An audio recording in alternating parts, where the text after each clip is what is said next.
Sebab janji firman Tuhan ini tidak akan berubah.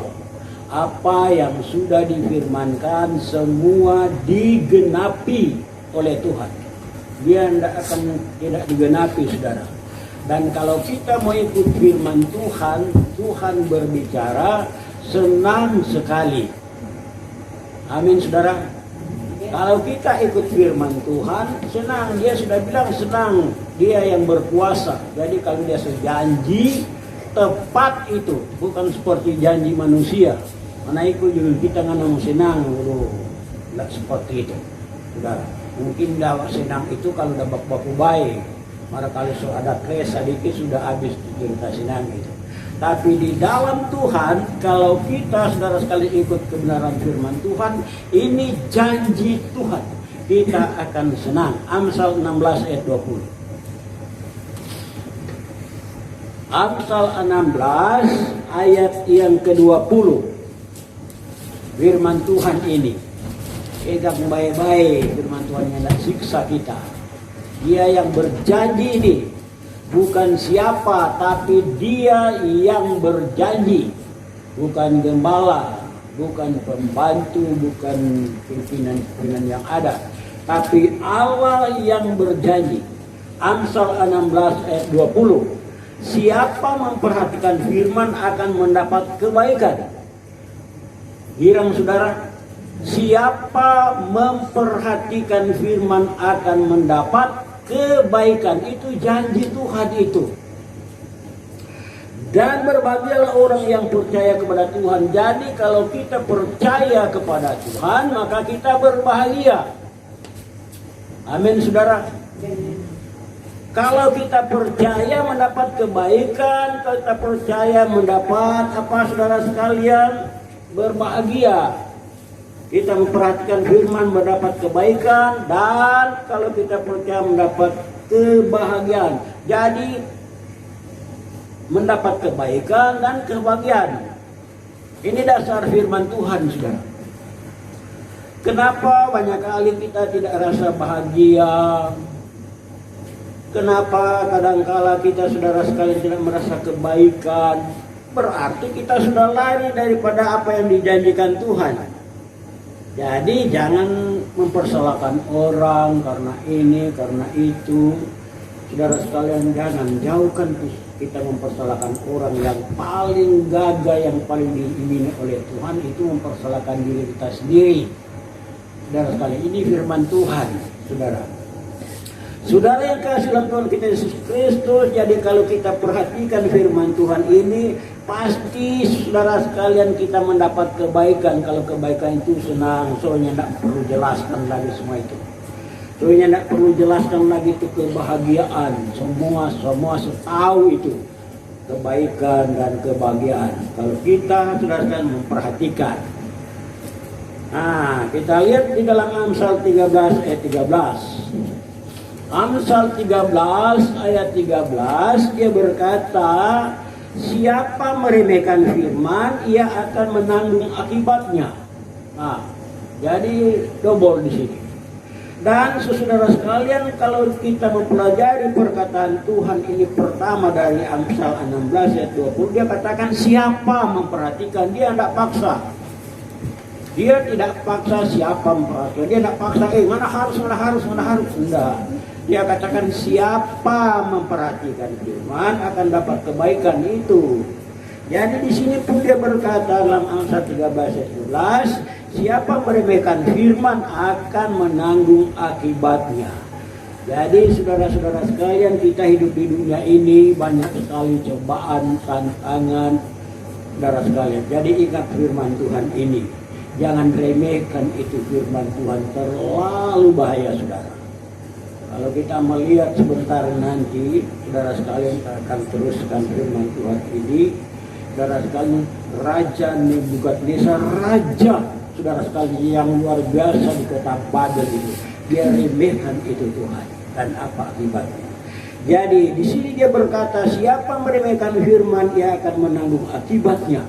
Tetapi siapa taat kepada perintah akan menerima balasan. Yaitu balasan apa? Kebaikan, kesenangan, dia akan berikan saudara sekalian, dia akan terima itu balasan masa kebaikan. Mungkin sekarang belum, tahun ini belum, tahun muka belum, tapi tahun yang akan datang kita boleh merasakan itu janji Tuhan, saudara.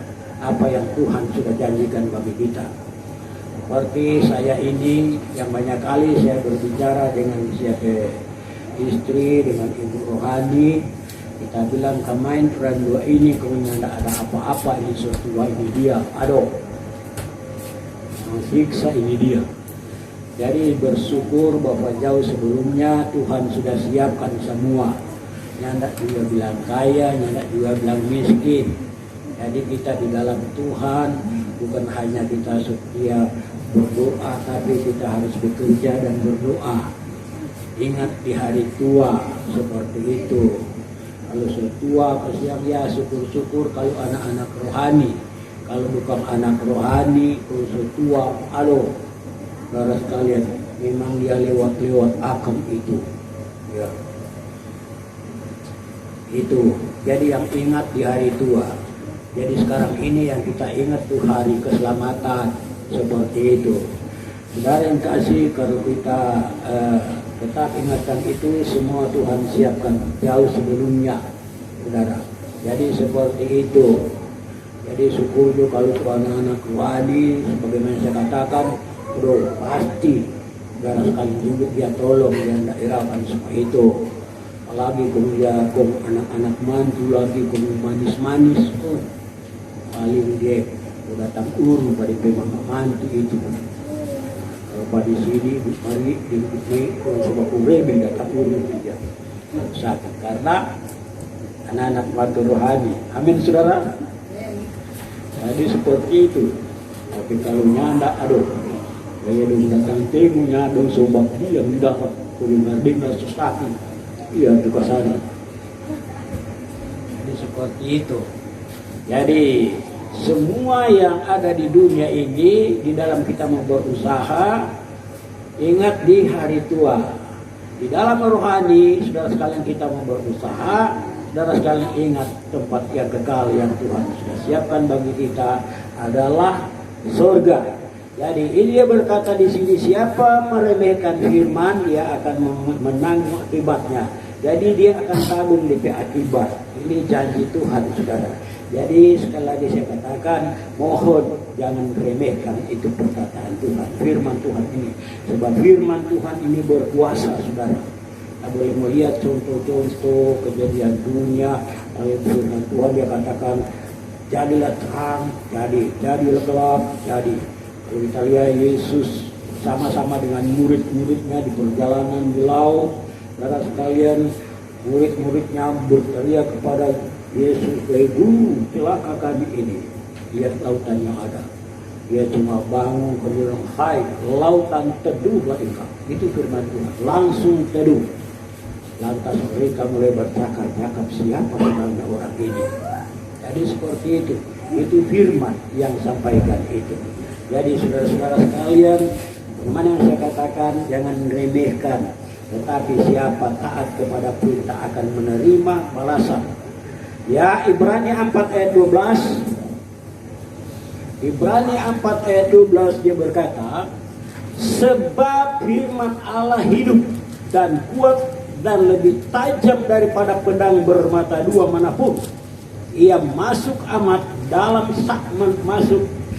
Sekali lagi, manapun ia menusuk amat dalam sampai memisahkan jiwa dan roh, sendi-sendi dan sumsum. Ia sanggup membedakan pertimbangan dan pikiran hati kita. Jadi firman Tuhan ini luar biasa, saudara. Firman Tuhan ini luar biasa. Dia katakan di sini tajam seperti pedang bermata dua. Kalau pedang bermata dua dia potong tak. Kalau kita sebagai hamba Tuhan kita mau potong gambaran lah. Potong tak, kita lagi tak potong tak, potong tak.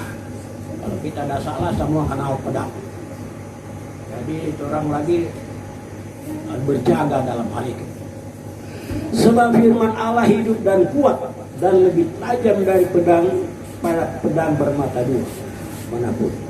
Ia menusuk amat dalam sampai memisahkan jiwa. Jadi dia menusuk sampai ke dalam, sampai saudara sekalian dia berkata di sini memisahkan jiwa. Artinya dia boleh kasih hidup, dia boleh kasih mati.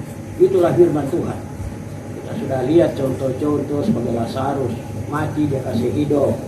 Jadi yang hidup dia kasih mati, yang mati dia kasih hidup. Itu firman Tuhan, kuasa firman Tuhan itu. Ya, jadi saudara-saudara sekalian, kalau kita belajar sini memang firman Tuhan ini berkuasa. Jadi sebagaimana saya katakan tadi, jangan remehkan. Dia memisahkan jiwa dan roh, sendi-sendi dan sum-sum. Dia sanggup membedakan pertimbangan dan pikiran hati kita. Dia sanggup membedakan pertimbangan dan pikiran kita. Artinya dia boleh ganti tapi pikiran jadi jahat, dia boleh ganti tapi pikiran jadi baik. Kalau kita baik, dia kasih baik, ya seperti itulah. Nah, jadi sekarang sekalian setelah kita lihat kemana-mana dalam kehidupan kita semasa Tuhan berikan kesempatan hidup di dunia ini, kita lihat saja firman Tuhan, karena firman Tuhan ini berkuasa, saudara. Jangan kita melihat manusia, oh tidak balas sebegitu apalagi kita. Seperti itu, celaka itu. Lihat firman Tuhan, saudara. Sebab Tuhan firman ini yang memberikan keamanan, ketenangan dan keselamatan bagi kita. Dia pisahkan semua. Kalau kita di dalam Tuhan itu dia, saudara sekalian, dia bela. Sebenarnya tidak ada lagi saudara sekalian itu penderitaan, kesusahan. Saudara sekalian sudah ada. Kalau ada itu kita harus periksa diri. Oh, kita melawan Tuhan ini. Kita sudah sia-siakan itu. Saudara sekalian, itu firman Tuhan. Kita suremehkan ini. Sehingga terjadi ini. Kita jadi susah, kita menderita, kita sakit, kita gelisah. Saudara sekalian, seperti itu. Jadi jangan lihat manusia, lihat firman Tuhan. Setelah kita menemui semua itu, kita lihat kebenaran firman Tuhan. Dia saudara sekalian yang berkuasa. Itu sebabnya dia berkata di sini, ia sanggup membedakan pertimbangan dan pikiran hati manusia. Jadi saudara sekalian ini luar biasa. Kita boleh melihat saudara sekalian dalam Daniel 2 ayat 3. Daniel 2 ayat 3 diberkata, kata raja kepada mereka, aku bermimpi dan hatiku gelisah karena ingin mengetahui mimpi itu. Jadi raja Nebukadnezar ini dia saudara sekalian gelisah. Cuma Tuhan ada kasih mimpi pada dia gelisah. Luar biasa gelisah dia saudara sekalian. Kalau kita baca terus riwayatnya, saudara sekalian, dia gelisah. Ini raja ini, Tuhan cuma ada kasih mimpi pada dia gelisah. Dia mau pikirkan segala-galanya. Sehingga itu dia bertindak, dia kumpul semua dari orang-orang hebat di kerajaan itu, supaya mereka dapat menjawab dan memberitahukan apa mimpi dia. Tapi mereka tidak dapat menjawab, tidak dapat memberitahukan apa mimpi raja itu. Sehingga raja itu, saudara sekalian, raja Nebukadnezar itu, saudara sekalian, dia sudah perintahkan bahwa semua orang-orang dalam staf ini yang pandai dan segala-galanya dia mau bunuh kalau tidak dapat sampaikan itu dia. Jadi dia sudah siapkan, dia mau bunuh semua seluruh DP pegawai-pegawai yang ada di istana itu. Raja Nebukadnezar punya kuasa pada waktu itu, saudara sekalian. Tetapi bersyukur bahwa saudara sekalian, Daniel dipakai Tuhan, dan Daniel yang menjawab semuanya itu sehingga tidak terlaksana semuanya itu. Dan raja terus mengangkat dia menjadi orang besar di kerajaan itu. Sedangkan Daniel itu orang buangan, saudara. Raja Nebukadnezar terus pakai dia menjadi orang besar di kerajaan itu. Itu karena hebatnya saudara sekalian Nabi Daniel. Saudara sekalian, dia berbicara semua itu, dia jawab semua itu perkataan Tuhan. Dan dia mimpi dia, dan dia terus sadar bahwa sungguh Tuhan itu luar biasa. Tetapi begitulah dengan keangkuhannya Raja Nebukadnezar. Karena dia merasa dia hebat, dia lupa itu Tuhan punya kuasa, dia lupa, saudara sekalian. Raja Nebukadnezar itu, dia lupa apa yang saudara sekalian dia telah diperingatkan, semua dia lupa karena dia merasa dia orang hebat. Sehingga saudara sekalian, dia berkata dalam Daniel 4 ayat 30, Daniel 4 ayat 30 dia berkata begini, ini kesombongannya Raja Nebukadnezar dan keangkuhannya dalam kebenaran firman Tuhan. Daniel 4 ayat 30 dia berkata, berkatalah Raja, bukankah itu Babel yang besar itu, yang dengan kekuatanku, lagi berkatalah Raja, bukankah itu Babel yang besar itu, yang dengan kekuatan kuasaku dan untuk kemuliaan kebesaranku telah kubangun menjadi kota kerajaannya. Jadi dia anggap dia semua punya kehebatan itu. Dia sebenarnya tidak pikir kalau itu dari Tuhan. Dia menganggap dia yang hebat. Darah sekalian, darah sekalian itu dia berkata kerajaan. Darah sekalian, dia yang bangun, dia yang kerjakan semua itu. Dia batego datang di kota Babel itu.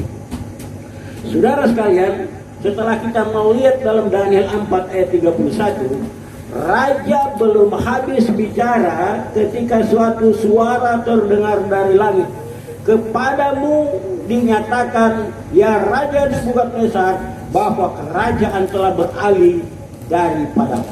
Suara dari langit terus berbicara, terus menyampaikan kepada dia bahwa kerajaan telah beralih daripadamu. Kerajaan sudah tidak pada dia lagi. Saudara sekarang sudah beralih daripadamu, sudah tidak ada dia pegang lagi itu kerajaan itu. Saudara sekalian, dan sesudah sekalian dia berkata dalam ayat Daniel 4 ayat 32, engkau akan dihalau dari antara manusia dan tempat tinggalmu akan ada di antara binatang-binatang, dan di padang kepadamu akan diberikan makanan rumput seperti kepada lembu. Dan demikianlah akan berlaku atasmu sampai 7 masa berlalu hingga engkau mengakui bahwa yang maha tinggi berkuasa atas kerajaan. Ini suara dari Tuhan, saudara. Saudara yang dikasih dalam Tuhan kita, dia akan dihalau. Bisa bayangkan bukan hanya pendek itu 7 masa. 7 masa itu 7 tahun dia hidup di hutan, saudara. Kita lihat terus dalam ayat. Kita lihat terus Daniel 4 ayat 33. Pada saat itu juga terlaksanalah perkataan itu atas Nebukadnezar, dan ia dihalau dari antara manusia dan makan rumput seperti lembu, dan tubuhnya basah oleh embun dari langit sampai rambutnya menjadi panjang seperti bulu burung raja wali, dan kukunya seperti kuku burung. Saudara sekalian, kita bisa renungkan ini, saudara. Raja Nebukadnezar itu dia pe istana luar biasa. Kalau kita belajar di situ, kota Babel itu, saudara sekalian, DP pandasi itu 4 meter DP panjang. Baru demikian itu tembok itu dia. Jadi yang betul tinggi dan tidak ada yang bisa masuk situ. Dan Raja Nebukadnezar pe tampa itu sangat mulia. Bahkan di tempatnya itu ada, di tempatnya itu emas. Kekayaan kota Babel, saudara sekalian, luar biasa.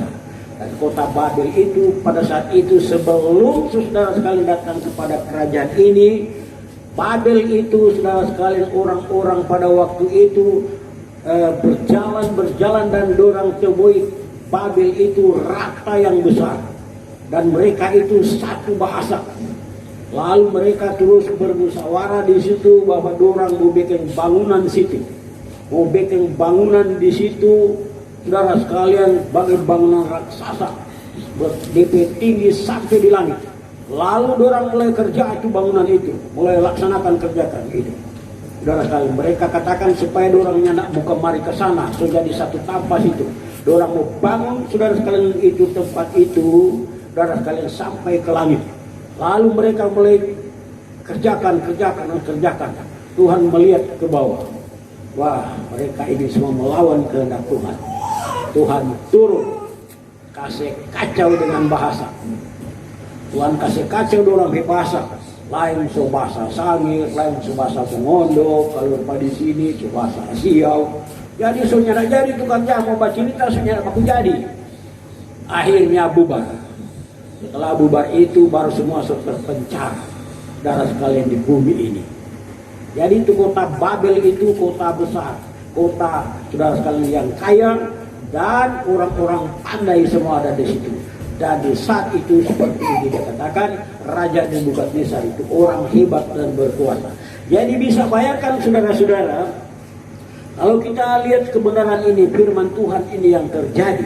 Pada saat itu juga terlaksanalah perkataan itu atas Nebukadnezar dan ia dihalau dari antara manusia. Jadi Tuhan so ganti Raja Nebukadnezar pe hati manusia, Tuhan so ganti dengan hati binatang. Nah, itu kekuasaan Tuhan sebenarnya saya katakan tadi dalam kebenaran firman Tuhan. Tuhan so ganti. Dia so ganti dari pikiran raja atau pikiran manusia, dia so ganti dengan pikiran binatang. Setelah dia sudah diganti dengan pikiran binatang, terus dia lari masuk hutan, tinggal di rumpu-rumpu. Saya bayangkan 7 tahun dia tinggal di hutan di rumpu-rumpu, makan rumpu, tidur di rumpu-rumpu. Kita renungkan itu hal yang luar biasa yang Tuhan nyatakan itu kuasa. Dan pada saat itu di kota Babel, kacau untuk kota Babel itu, saudara. Jadi saudara yang kekasih dalam Tuhan kita Yesus Kristus, kita boleh melihat kuasa Tuhan. Jadi kita saudara sekalian mau lari kemana sebenarnya? Kita mau kemana sebenarnya? Kita boleh melihat kuasa Tuhan yang luar biasa ini, yang dinyatakan kepada Raja Nebukadnezar itu, saudara sekalian, bahwa dia diganti pikirannya manusia jadi pikiran binatang, lantas dia terus masuk hutan 7 tahun. 7 masa artinya 7 tahun lamanya. Bisa kita renungkan itu, dia tinggal di hutan itu. Manusia seperti itu. Dan dibasahi dengan embun, ujang dan sebagainya. Dia tinggal di hutan.